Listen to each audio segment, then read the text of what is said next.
Friends, welcome to रोशन की class YouTube channel. आप सभी का आज की इस पाठ्य योजना की वीडियो में एक बार फिर से बहुत बहुत स्वागत है। आज हम देखने वाले हैं सामाजिक विज्ञान की पाठ्य योजना और ये हमारी पाठ्य योजना संख्या है 116। और अगर आप लोगों को वीडियो स्टार्ट करने से पहले मैं बस 10 से 15 सेकंड लेना चाहता हूँ कि अगर आप लोगों को किसी भी लेसन प्लान की ज़रूरत है किसी भी सब्जेक्ट की, तो आप मुझे कमेंट बॉक्स में कमेंट करके बताया करिए, लेकिन डिटेल में कमेंट किया करिए कि कौन से लेसन प्लान की ज़रूरत है आपको, नाम उसका सब्जेक्ट क्या है, विषय क्या है उसका, और किस कक्षा के लिए है। इतना बता देंगे तो मुझे आसानी होती है थोड़ा सा बनाने में। काफ़ी लोग बस बोल देते हैं कि सर मुझे कक्षा 6 की का लेसन प्लान चाहिए, तो उसमें कन्फ्यूजन होता है कि कक्षा 6 का कौन सा लेसन प्लान इनको दूँ। सब्जेक्ट नहीं बताते, तो सब्जेक्ट कुछ भी हो सकता है कक्षा 6 में, मैथ हो सकता है, साइंस हो सकता है। तो पहले तो अगर आप लोगों को लेसन प्लान की ज़रूरत होती है तो रोशन की क्लास यूट्यूब चैनल में जाके आप प्लेलिस्ट में जाइएगा। वहाँ पे मैंने आप लोगों के लिए अलग अलग सब्जेक्ट की प्लेलिस्ट बना रखी है। आपको जिस भी सब्जेक्ट की लेसन प्लान की ज़रूरत है आप उसमें जाके आप आराम से ढूंढ के देख सकते हैं। अगर फिर भी आपको नहीं मिलता है तो आप कमेंट कर सकते हैं। मैं कोशिश करता हूँ कि 24 से 48 घंटे के अंदर आपका लेसन प्लान आप तक पहुँच जाए, लेकिन कभी कभी कुछ दिक्कतें होती हैं जिसकी वजह से नहीं पहुँच पाता। जैसे अभी 2 दिन से आपको पता है कि यूपी में लाइट की दिक्कत थी, पूरे यूपी में दिक्कत थी, ये नहीं कि मेरे सिटी में ही दिक्कत थी, ये गवर्नमेंट की और इलेक्ट्रिसिटी डिपार्टमेंट की कुछ दिक्कत थी। तो उसकी वजह से पूरी यूपी की लाइट कट कर दी गई थी और 2 दिन बाद आई है। तो कुछ लोगों को लग रहा होगा कि मैंने कहा था कि लेसन प्लान डाल दूंगा 2 दिन पहले ही, लेकिन अगर आपका मोबाइल नहीं चार्ज है, आपका लैपटॉप नहीं ऑन हो रहा है, लाइट नहीं है, तो इन्वर्टर कितनी देर काम करेगा। तो उसकी वजह से देर हो जाता है, कभी कभी ऐसी चीज़ें होती रहती हैं। तो उसके लिए माइंड मत किया करिए। आप लोग के लेसन प्लान में खुद चाहता हूँ कि जल्दी हो सके जितना उतना पहुँचा दूँ आप लोगों तक। तो सिर्फ आपको इतना काम करके रखना है कि आपको रोशन की क्लास यूट्यूब चैनल को सब्सक्राइब करके रखना है और साथ ही साथ बेल आइकन को दबा के रखना है, जिससे मैं आप लोगों के लिए कोई वीडियो अपलोड करता हूँ तो उसकी नोटिफिकेशन आप तक पहुँच जाएगी, तो आपको पता चल जाएगा कि आपकी वीडियो अपलोड हो गई है। तो देर न करते हुए दोस्तों चलिए शुरू करते हैं आज की वीडियो। यहाँ पे आप देख सकते हैं सबसे ऊपर पाठ्य योजना संख्या लिखी गई है, बीच में इस तरीके से आपको जहाँ पे भी आप जिस पेज से आप पाठ्य योजना शुरू करेंगे उसके बीचों बीच इस तरीके से पाठ्य योजना संख्या लिखनी होती है। उसके बाद आप देख सकते हैं विद्यालय का नाम लिखना होता है, जिस विद्यालय में आप पाठ्य योजना पढ़ाने के लिए जाएंगे। पाठ्य योजना की आज की हमारी कक्षा है 9, और ये आपको मैं बता दिया हूँ कि ये कक्षा 7, 8, 9, 10 चारों कक्षाओं में पढ़ाया जा सकता है, ऐसा टॉपिक है आज का। वर्ग है अ, विषय है सामाजिक विज्ञान का, उप विषय है नागरिक शास्त्र, कालांश है द्वितीय यानी कि सेकंड पीरियड में कक्षा 9 के हम जाएंगे पढ़ाने के लिए। अवधि है 45 मिनट की। अगर आप कक्षा 9, 10 के लिए पढ़ा रहे हैं तो 45 मिनट रखिएगा, अगर कक्षा 7, 8 के लिए पढ़ा रहे हैं तो 40 मिनट रखिएगा अवधि। दिनांक यहाँ पे है, जिससे ये पता चलता है फ्यूचर में अगर आपकी फाइल एग्जामिनर चेक करता है तो उसको ये पता चल जाएगा कि किस डेट को आपने कौन सी पाठ्य योजना पढ़ाई थी। अब उसके बाद देख सकते हैं हमारा आज का टॉपिक है सूचना का अधिकार। अब आपको पता चल गया होगा कि सूचना के अधिकार के बारे में बच्चों को कक्षा 7, 8, 9, 10 चारों कक्षाओं में पढ़ाया जा सकता है। तो आप कक्षा चेंज कर लीजिएगा, यहाँ पे जहाँ पे कक्षा 9 लिखा गया उसको 7, अगर 7 के लिए बनाना है तो 7 कर लीजिए, 8 के लिए बनाना है तो 8 कर लीजिए, जिस हिसाब से आपको जिस क्लास के लिए आपको बनाना है। 7, 8, 9, 10 मैंने बता दिया कि 4 कक्षाओं के लिए बनाया जा सकता है टॉपिक। उसके बाद आप देख सकते हैं हमारा अब आता है हेडिंग सामान्य उद्देश्य। सामान्य उद्देश्य के अंतर्गत आपको लिखना होता है कि आपका जो विषय है सामाजिक विज्ञान का, उप विषय नागरिक शास्त्र, इसको पढ़ाने के बाद बच्चों में किन किन चीज़ों का विकास करना है। एज ए शिक्षक, एज ए छात्राध्यापक, आप छात्राध्यापिका हैं तो आपका कोई ना कोई ये चैप्टर पढ़ाना है तो आपका कोई ना कोई उद्देश्य होगा। वो उद्देश्य क्या है, ये विषय और उप विषय पढ़ाने का इसके अंदर पॉइंट वाइज लिखा जाता है। और मिनिमम इसमें आप 4 से 5 पॉइंट और मैक्सिमम 8 से 10 पॉइंट इसके अंदर लिख सकते हैं। तो देख लीजिए, पहला पॉइंट है छात्रों में सामाजिकता के गुणों का विकास करना। दूसरा पॉइंट है छात्रों की मानसिक शक्तियों तथा वैज्ञानिक दृष्टिकोण का विकास करना।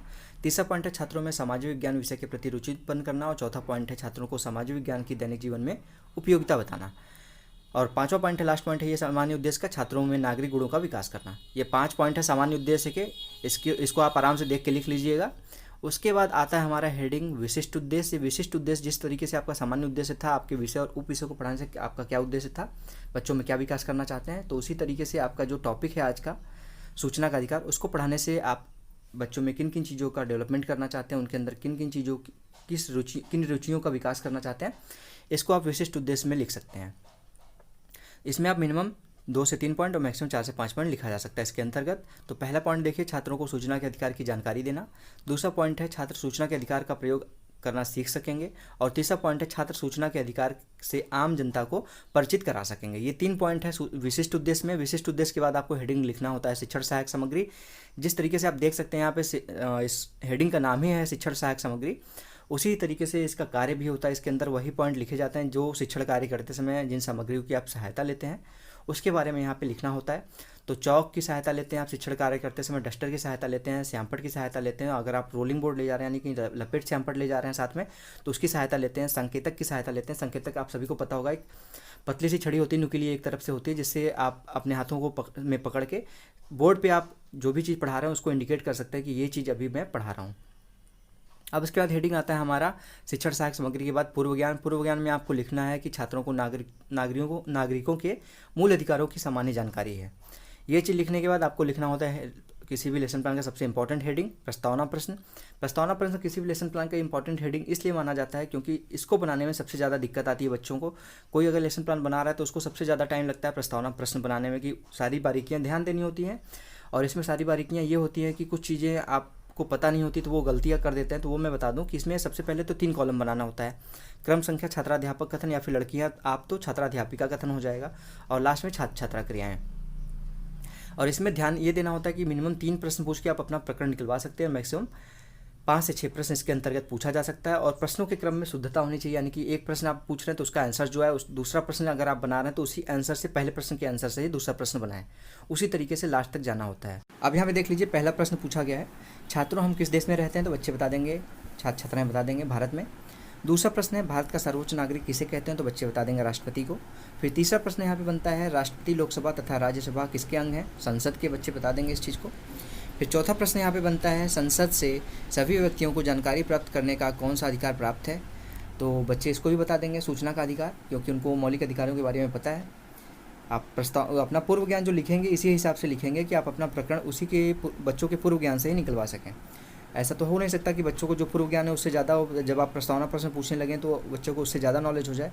और यहाँ पे जो आंसर लिखे जाते हैं वो सभी बच्चों को काउंट करके लिखे जाते हैं, मतलब कि अगर 40 बच्चे हैं आपकी क्लास में जिसको पढ़ा रहे हैं आप जिस क्लास में, तो 40 बच्चे में से कोई न कोई ऐसा बच्चा ज़रूर होगा जो आपके आंसर को देगा। तो एक बच्चे के ऊपर नहीं बनाया जाता, या पूरी क्लास के ऊपर बनाया जाता है, तो उसके हिसाब से आंसर आपका आ जाता है। अब 5वां प्रश्न यहाँ पे फिर बनेगा, आपका प्रकरण तो यहाँ पे निकल गया। अब 5वां प्रश्न बनाइए कि सूचना के अधिकार को विस्तार से समझाइए, तो बच्चे इसको नहीं बता पाएंगे, विस्तार पूर्वक अभी नहीं उनको जानकारी है, तो ये शांत हो जाएंगे, यानी कि मौन हो जाएंगे, तो ये प्रश्न हो जाएगा उनके लिए समस्यात्मक प्रश्न। ठीक, तो इतना हो गया, 5 प्रश्न ध्यान से देख लीजिएगा। अब उसके बाद आता है हमारा उद्देश्य कथन। उद्देश्य कथन में आपको लिखना है छात्रों हम लोग आज सूचना का अधिकार नामक पाठ का अध्ययन करेंगे। ठीक, ये हो गया उद्देश्य कथन। और उसके बाद अब बच्चों को पता चल गया कि वो पढ़ने क्या वाले हैं, तो अब उस चीज़ को आप पढ़ाएंगे। तो यहाँ पे देख लीजिए, पढ़ाना जो होता है उसको लिखना होता है प्रस्तुतिकरण हेडिंग, आपको लिखना होता है। प्रस्तुतिकरण हेडिंग लिखने के बाद आपको टोटल 5 कॉलम बनाने होते हैं। यहाँ पे थोड़ा तिरछा है तो इस चीज़ को आप मैनेज करिएगा, आप सही से देख लीजिएगा इस चीज़ को, जो लाइन खींची गई है कॉलम की। तो इसमें देख लीजिए 5 कॉलम है, शिक्षण बिंदु, छात्राध्यापक कथन, लड़कियाँ तो छात्राध्यापिका कथन हो जाएगा, छात्र छात्रा क्रिया 3रा कॉलम है, शिक्षण विधियाँ 4था कॉलम है, श्यामपट्ट कार्य 5वां कॉलम है। उसके बाद देख लीजिए यहाँ पे मैं थोड़ा सा जूम करके दिखा देता हूँ आपको, जिससे आपको दिक्कत ना हो। शिक्षण बिंदु में आपको पॉइंट लिखने होते हैं जिसको आप पढ़ाने वाले हैं, तो यहाँ पे पॉइंट लिखेंगे सूचना का अधिकार। उसके बाद विकासात्मक प्रश्न पूछा जाता है, जिससे ये पता चलता है कि सूचना के अधिकार जो आप पॉइंट पढ़ाने वाले हैं उससे बच्चों को कुछ नॉलेज है थोड़ी बहुत कि नहीं है। विकासात्मक प्रश्न पूछ के आप इसका आंसर निकलवा सकते हैं। इसमें मिनिमम आप 1 से 2 प्रश्न और मैक्सिमम 3 से 4 प्रश्न पूछ सकते हैं। तो देख लीजिए, पहला प्रश्न है सरकार से कुछ भी पूछने अथवा कोई भी सूचना प्राप्त करने के लिए भारत के नागरिकों को कौन सा अधिकार प्राप्त है, तो बच्चे बता देंगे सूचना का अधिकार। फिर दूसरा प्रश्न यहाँ पे बनता है सूचना का अधिकार कब से, जो कानून है वो कब बना सूचना का अधिकार जो है वो कानून कब बना, तो बच्चे इसको नहीं बता पाएंगे, डेट उनको नहीं पता है, तो वो शांत हो जाएंगे, यानी कि मौन हो जाएंगे। मौन का वो मतलब होता है साइलेंट हो जाते हैं, शांत हो जाते हैं पूरी क्लास, मतलब कि पूरी क्लास को इसका आंसर नहीं पता। तो जब नहीं पता किसी चीज़ का आंसर, तो शिक्षक की छात्राध्यापक छात्राध्यापिका का ये कर्तव्य होता है कि वो उसको स्पष्ट करे उस चीज़ को, कि बच्चों को जानकारी हो जाए उस चीज़ की। अभी जो आपने प्रश्न पूछा ये प्रश्नीकरण विधि कही जाती है, तो इसको शिक्षण विधियों में प्रश्नीकरण विधि लिख दीजिए। श्यामपट्ट कार्य में लास्ट में दिखाऊंगा आपको। अब स्पष्टीकरण लिखिए आप। स्पष्टीकरण में आपको बताना है बच्चों को सारी चीज़ें सूचना के अधिकार के बारे में। तो यहाँ पे लिख दीजिए संविधान के अनुच्छेद 19(1) के अंतर्गत तहत सूचना का अधिकार मौलिक अधिकारों का एक भाग है। अनुच्छेद 19(1) में के अनुसार प्रत्येक नागरिक को बोलने तथा अभिव्यक्ति का अधिकार है। 1976 में सर्वोच्च न्यायालय ने राजनारायण विरुद्ध उत्तर प्रदेश सरकार मामले में कहा कि लोग कह और अभिव्यक्त नहीं कर सकते जब तक कि वो न जाने। इसी कारण सूचना का अधिकार अनुच्छेद 19 में छुपा है। इसी मामले में सर्वोच्च न्यायालय ने आगे कहा कि भारत एक लोकतांत्रिक देश है और लोग मालिक हैं। इसलिए लोगों को जानने का अधिकार है कि सरकारें जो उनकी सेवा के लिए हैं क्या कर रही हैं। अब उसके बाद जो आपने प्रश्न पूछा था उसका भी आंसर आप देंगे कि जो बच्चे नहीं बता पाए थे कि सूचना का अधिकार कानून कब बना था। तो सूचना का अधिकार 12 अक्टूबर 2005 को लागू हुआ। इस अधिकार के अंतर्गत कोई भी भारतीय सरकार से कुछ भी जानकारी ले सकता है, यानी इनको डेट पता चल गई कि कब से लागू हुआ था ये। छात्र छात्रा क्रिया में आपको लिखना है, छात्र छात्रा ध्यानपूर्वक सुनेंगे। इसके सामने व्याख्यान विधि लिखना है, जो अभी आपने बताया बच्चों को ये व्याख्यान विधि था, या फिर स्पष्टीकरण विधि भी लिख सकते हैं इसको आप। स्पष्टीकरण दे रहे थे तो स्पष्टीकरण विधि भी लिख लीजिए, या फिर व्याख्यान विधि लिख दीजिए, या फिर व्याख्या विधि लिख दीजिए। अब लास्ट में आता है हमारा श्यामपट्ट कार्य। आपको पता है कि श्यामपट्ट कार्य में आपको वही पॉइंट बच्चों को लिखवाने होते हैं जो इंपॉर्टेंट होते हैं इस चैप्टर से। सारे पॉइंट नहीं लिखवाने होते हैं, जिससे बच्चों को वही चीज़ याद हो जो इंपॉर्टेंट है इस चैप्टर से। अगर सारी चीज़ें लिखवाने लगेंगे तो काफ़ी कन्फ्यूजिंग हो जाएगा बच्चों के लिए। तो यहाँ पे देख लीजिए लिखा गया है सूचना का अधिकार अनुच्छेद 19A(1) है और यह मौलिक अधिकारों का एक भाग है।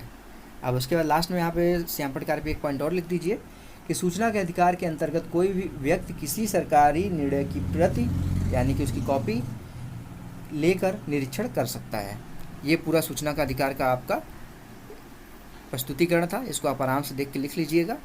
अगर इसमें आप बढ़ाना घटाना चाहते हैं तो इसको अपने हिसाब से आप कोई शिक्षण जो यहाँ पे शिक्षण बिंदु है 1-2 पॉइंट और भी सूचना के अधिकार के ऊपर की सूचना के अधिकार से रिलेटेड क्या पॉइंट आप बना सकते हैं, लिख सकते हैं। वैसे इतना काफ़ी है अगर आप इतना ही बनाना चाहते हैं तो। उसके बाद अब आता है हमारा यहाँ पे पुनरावृत्ति का प्रश्न। पुनरावृत्ति का प्रश्न यहाँ पे बच्चों से इसलिए पूछा जाता है कि उनका ध्यान 40 मिनट की क्लास है चल रही है, तो उनका जो ध्यान है वो इधर उधर ना भटके। बीच बीच में बच्चों का ध्यान इधर उधर भटकने लगता है, तो बीच बीच में शिक्षक की एक अच्छे शिक्षक ये निशानी होती है कि बच्चों का ध्यान जब इधर उधर भटकने लगे तो शिक्षक पूरे क्लास के ऊपर नज़र बनाए रखे, और जब उनका ध्यान इधर उधर भटके तो पूरे क्लास से एक क्वेश्चन पूछ ले, जिससे जिस बच्चे का ध्यान भटक रहा है वो भी ध्यान आपकी तरफ वापस चलाए। तो यहाँ पे आप मिनिमम 1 से 2 प्रश्न और मैक्सिमम 3 से 4 प्रश्न पूछ सकते हैं। तो देख लीजिए, पहला प्रश्न है सूचना का अधिकार किस अनुच्छेद में है, और दूसरा प्रश्न है यहाँ पे सूचना का अधिकार कब लागू हुआ। अब उसके बाद आता है मूल्यांकन का प्रश्न। मूल्यांकन के प्रश्न में यहाँ पे शिक्षक अपना मूल्यांकन करता है कि उसने कितनी अच्छी तरीके से पढ़ाया है ये चैप्टर, और साथ ही साथ छात्रों को का मूल्यांकन करता है कि छात्रों को कितनी अच्छी तरीके से समझ में आया है। इसमें भी आप मिनिमम 1 से 2 प्रश्न मैक्सिमम 3 से 4 प्रश्न पूछ सकते हैं।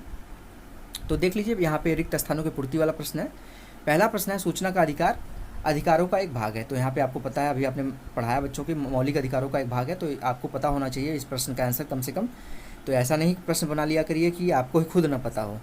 और दूसरा प्रश्न है भारत एक देश है। यहाँ पे लोकतांत्रिक देश है, आपको पता है, अभी आपने क्लास में पढ़ाया है, तो वैसे ही प्रश्न पूछे जो आपने क्लास में पढ़ाया है। अब लास्ट में आता है हेडिंग हमारा गृह कार्य। अगर आपसे यहाँ पे एक प्रश्न और बनता है कि अगर एग्जामिनर आपसे पूछता है कि लेसन प्लान अगर आप बना रहे हैं तो उसमें लास्ट हेडिंग क्या होती है, तो लास्ट हेडिंग होती है गृह कार्य।